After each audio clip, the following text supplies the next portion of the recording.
In today's video, I'm going to teach you how to add operations query in Grafana. We'll start by opening Grafana in your browser. Once you're signed into your workspace, look over to the left-hand side menu. This vertical menu is your primary navigation in Grafana. Find and click the Explore option.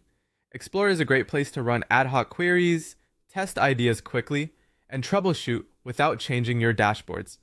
Inside Explore, make sure you've selected the correct data source from the drop-down at the top.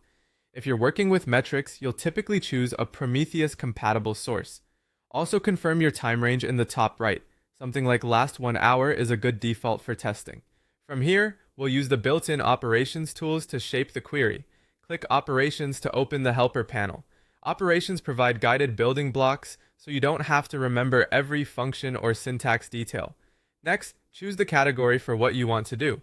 For this example, select Aggregations. Aggregations combine or summarize multiple series, which is perfect for getting totals, averages, or counts across services or instances. Now pick Sum. Sum adds values across matching series at each point in time. It's commonly used to get a total across replicas or to combine multiple components into a single metric. If you're familiar with label grouping, you can later refine how series are summed by grouping with or without specific labels, but the default is a great starting point. Open options to fine-tune the presentation and performance of your query results. First, customize the legend. A clear legend makes your graph readable at a glance. Use meaningful names and, when supported, label placeholders so you can surface key labels in the legend text.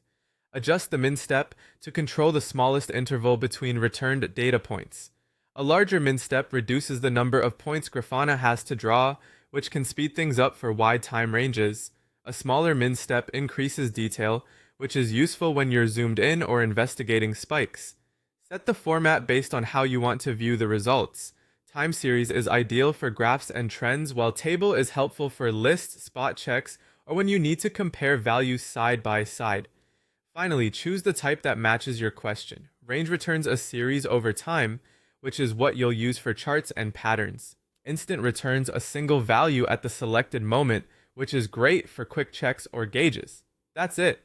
You've added an operations query in Grafana, selected an aggregation, and tuned legend, sampling, format, and query type, so the results are both accurate and easy to interpret.